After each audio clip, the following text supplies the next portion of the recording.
म्हणाले होते, conclude the speech now. Okay, next, Chandrasekhar. Narendra Modi साहेब म्हणाले होते, श्री राजकारणात चंद्रशेखर, आपण सगळे शिकलो, पण झूठ की राजनीति का सामना करणे आपण शिकलेलो नाही। सभापति महोदय, बहुत बहुत धन्यवाद आपका। आपने मुझे बजट पे अपनी बात रखने का अवसर प्रदान किया। मैं अपनी बात को शुरू करते हुए बहुजन समाज में जन्मे सभी संतों, गुरुओं और महान पुरुषों को नमन करता हूं। साथ साथ मैं भारत की महान जनता का भी धन्यवाद करता हूं कि उन्होंने लोकतंत्र की रक्षा इस बार की है। सभापति महोदय, पिछले 10 सालों में सरकार की नीतियों के कारण गरीब और गरीब हुआ और अमीर हुआ है, यानी गरीबों और अमीरों के बीच फासला बढ़ गया है। सारे देश की संपत्ति को चंद अमीरों के हाथ में दे दिया गया है। ये हमारे संविधान की मंशा और समतावादी समाज के लक्ष्य के खिलाफ है। अतः हमारी नीतियां गरीबों के पक्ष में भी होनी चाहिए।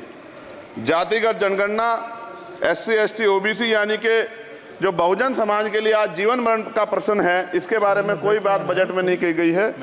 इसके बाद जनसंख्या के अनुपात में बहुजन समाज को सभी क्षेत्रों में हिस्सेदारी मिलनी चाहिए, तभी बाबा साहब अम्बेडकर का जो सपना है समतामूलक समाज का, वो पूरा होगा। महोदय, एक ऐसा विकसित भारत है जिसमें आज भी सफाई कर्मचारी को पक्की नौकरी नहीं मिल रही है और उसको गटर में उतरने के लिए मजबूर किया जा रहा है। उनके लिए कोई अलग से बजट नहीं है। बजट बन सकता है अगर सरकार चाहे। SC, ST को जो सब प्लान मिलता था, SPC का जो पैसा मिलता था, वो बजट से हटा दिया गया है। साथ साथ देश के स्तर पर आशा, आंगनबाड़ी, भोजन माता, ग्राम सेवक, PRD जवान, होमगार्डों के मानदेय में बढ़ोतरी नहीं हुई है। ऐसा कुछ भी नहीं दिख रहा है कि उनके जीवन में खुशहाली आ जाए। इनका मानदेय बढ़ना चाहिए। विधवा, वृद्धा, विकलांग पेंशन प्रत्येक महीने 500 रुपए से बढ़ाकर 5000 रुपए की जानी चाहिए, क्योंकि महंगाई बढ़ रही है। देश में प्रधानमंत्री जन कल्याण योजना के तहत SC, ST, OBC और मुस्लिम को कितने घर दिए गए, इसका कोई आंकड़ा सरकार के पास नहीं है। देश में इसी तरह SC, ST, OBC के लिए कितने परिवारों को शौचालय की व्यवस्था कराई गई। आज भी सिद्धार्थनगर जैसे जिले और तमाम जिले जो है, वहाँ शौचालय की व्यवस्था नहीं है। इस पर ध्यान देना चाहिए। देश भर में SC, ST, OBC के जो रिक्त पद पड़े हुए हैं, बैकलॉग भरना चाहिए। सरकार ने कुछ नहीं कहा। ये कैसी विश्व की 5वीं अर्थव्यवस्था है जिसमें आज भी SC, ST पे अत्याचार हो रहा है, महिलाओं के साथ रेप हत्या हो रही है। NCRB का डाटा पढ़ेंगे तो खून के आंसू रोने पड़ेंगे। युवा बेरोजगार है, सड़कों पे 80 करोड़ लोगों को 5 किलो राशन में जीवन यापन करना पड़ रहा है। जो बजट SC, ST को मिलता है, मेरे दाएं तरफ जो साथी बैठे उनको बुरा लगेगा, कर्नाटक में 14,732 करोड़ रुपए इन्होंने दूसरी योजना में लगा दिए और मध्य प्रदेश में आपने 95 करोड़ रुपए जो है दूसरे बजट में लगा दिए। हमारा जो मिलता है उसको तो मत छीनो भाई। MSP की लीगल गारंटी कोई बात नहीं हुई है। किसानों को जो 6,000 रुपए मिलते हैं उसको बढ़ा के 12,000 रुपए करना चाहिए और फसल बीमा जो है उसका सारा प्रीमियम सरकार भरे, किसानों पर बोझ ना लगे। रिजर्वेशन प्रमोशन में लागू नहीं किया गया, पुरानी पेंशन को बहाल नहीं किया गया, इस पर चर्चा नहीं हुई। देश में मनरेगा समय न्यूनतम मजदूरी की दर 700 रुपए होनी चाहिए। समान काम समान वेतन पॉलिसी लागू होनी चाहिए। जो रसोई की चिंता करते हुए 500 रुपए प्रति सिलेंडर से ज्यादा के दाम नहीं होने चाहिए, जो महिलाओं को राहत मिल सके। बिजली के दामों में भी कमी होनी चाहिए। बेरोजगार युवाओं को 5,000 रुपए भत्ता मिलना चाहिए, जो बेरोजगार युवा जो है अपनी पढ़ाई या अपना खर्चा उठा सके। मैं अपने क्षेत्र के विषय में महोदय आपसे कहना चाहता हूं कि पश्चिम यूपी में नगीना में एक एम्स बनना चाहिए, एक IIT बननी चाहिए, एक IIM बनना चाहिए। नगीना लोकसभा में उद्योग धंधे लगने चाहिए। नगीना की कताई मिल जो है उसको पुनः शुरू कराना चाहिए।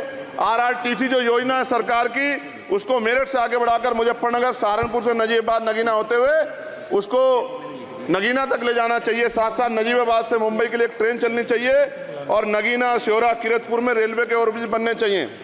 सभापति महोदय, सामाजिक न्याय मंत्रालय को 13,000 करोड़ रुपए दिए गए और जनजाति कार्य मंत्रालय को 13,000 करोड़ रुपए दिए, कुल 26,000 करोड़ रुपए, जो कुल बजट 48.20 लाख का लगभग 0.54% है। जबकि हमारी संख्या 25% से ज्यादा SC, ST की और बहुजन समाज की मिलाओगे तो 85% से ज्यादा है। और हमारे विकास के लिए सरकार 1% पैसा खर्च कर रही है, जो मिलना हमें चाहिए, जबकि मिलना हमें 25% चाहिए। ये ऊंट के मुंह में जीरा के समान है, कहावत हमने बहुत दिन सुनी थी। पिछले लंबे समय से हमारे साथ धोखा हो रहा है।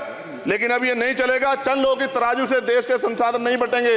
इस देश का बहुजन समाज बर्दाश्त नहीं करेगा। संसाधन का बंटवारा संख्या के आधार पे होगा। माननीय काशीराम साहब नारा लगाए थे, ना तो वोट हमारा राज तुम्हारा चलेगा, और आज हम कह रहे हैं ना ही वोट हमारा और नोट तुम्हारा चलेगा। इस बात का भी ध्यान जो है सरकारों को देना पड़ेगा। आपके माध्यम से सरकार से मेरी एक मांग है, सरकार इस योजना का लाभ भी अपने आप ले ले, सरह भी ले ले कि 1 लाख रुपए सालाना बहुजन समाज के अत्यंत गरीब परिवारों को दे। 10 लाख करोड़ रुपए खर्च होंगे, लेकिन इस 1 लाख रुपए की योजना से एक झटके से एक परिवार गरीबी की रेखा से ऊपर आएगा और इनके बच्चों को कुपोषण खत्म होगा, अच्छी शिक्षा मिलेगी, महिलाओं को सम्मानजनक जीवन मिलेगा और इससे वास्तव में सबका साथ सबका विकास का नारा सार्थक होगा। अगर प्रश्न ये होगा कहां से आएगा, तो उसका जवाब ये है कि जब अमीरों का 16 लाख करोड़ रुपए माफ हो सकता है, कॉर्पोरेट टैक्स का घटाकर लाखों करोड़ रुपए का चूना सरकारी खजाने को लगाया जा सकता है, पेट्रोल डीजल के दाम 10 गुना एक्साइज ड्यूटी बढ़ाई जा सकती है, तो गरीबों को सरकार पैसा क्यों नहीं दे सकती। महोदय, समय आ गया है, अब निजी क्षेत्रों में आरक्षण की व्यवस्था होनी चाहिए। SC ST OBC को निजी क्षेत्रों में आरक्षण मिलना चाहिए। और मेरी आपसे ये भी मांग है, क्योंकि अब समय की मांग है और देश तेजी से आगे बढ़ रहा है, तो मैं कहूँगा कि सरकार का जो सबका साथ सबका विकास का नारा लगभग वो असत्य महसूस होता है, क्योंकि अल्पसंख्यकों में मुसलमानों, जैनों, सिखों, बुद्धिस्टों के लिए कुछ दिख नहीं रहा, उनकी कल्याण कोई योजना नहीं है। मदरसों को जो बजट मिलता था वो कम कर दिया गया है। आर्थिक तंगी से लोग मर रहे हैं। इंटर्नशिप की बात हुई है, परमानेंट रोजगार नहीं है। और दिल्ली में क्या हुआ बच्चों के साथ कल, उनकी सुरक्षा की जिम्मेदारी क्या है? वो आए तो बनने थे IAS IPS और बन क्या गए, लाशें बन के गए। यहाँ से कोई ध्यान नहीं दे रहा है, किसी की नजर नहीं है। साथ साथ मैं आपसे ये भी आग्रह करूंगा कि हम ग्रामीण क्षेत्रों से आए लोग देश से बड़ा प्रेम करते हैं और हम ये महसूस करते हैं कि सरकारें हमें सुनेंगी, सरकारें हमारे बारे में सोचेंगी। लेकिन ऐसा महसूस हो जाता है आज़ादी के 75 साल बाद, और जिसको अमृत काल कहा जा रहा है, आज भी SC ST OBC के लोगों पर अत्याचार हो रहा है। अभी 2 दिन पहले गोली से उड़ा दिया गया गाजियाबाद में, और राजस्थान में गर्दन काट दी गई। ये घटनाएं देख कर डर लगता है, घर से निकलते हुए भी कि आने घर वापस लौटेंगे नहीं लौटेंगे।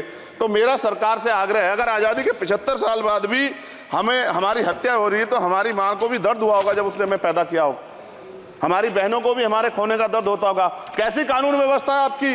सब कुछ है आपके पास, फिर भी जो है महिलाओं पर रेप नहीं रोक पा रहे हो, हत्याएं नहीं रोक पा रहे हो, गरीबों, दलितों, पिछड़ों, किसानों, मजदूरों की जान नहीं बचा पा रहे हो। किसान सुसाइड कर रहा है, नौजवान सुसाइड कर रहा है, और बड़ी बड़ी बातें होती हैं, इधर भी अच्छे लोग हैं, इधर भी अच्छे लोग हैं, लेकिन अच्छाई तब होगी जब जमीन पे भी कुछ काम दिखाई देगा। और जमीन पे महोदय कोई काम दिखाई नहीं दे रहा है। जब कोई योजना की बात आती है तो सरकार हमसे मुंह मोड़ लेती है। आप बताइए, एजुकेशन का बजट कम कर दिया, हेल्थ का बजट कम कर दिया। मैं अपने क्षेत्र में गया तो आप विश्वास कीजिए, डॉक्टर नहीं है, स्कूल में मास्टर नहीं है, और कोई भर्ती ऐसी नहीं जिसका पेपर लीक नहीं होता है। तो देश किस तरफ जा रहा है और इसमें नौजवानों का भविष्य क्या है, इसके बारे में हमें चिंता करनी चाहिए। और अंत में अपनी बात को खत्म करते हुए मेरा आपसे आग्रह और आपके माध्यम सरकार से आग्रह है कि यहाँ बाहर बाबा साहब अम्बेडकर की मूर्ति लगी हुई थी एक, वो करोड़ों लोगों की आस्था से जुड़ा विषय है, और आप विश्वास करो इतना गुस्सा है उसको लेके।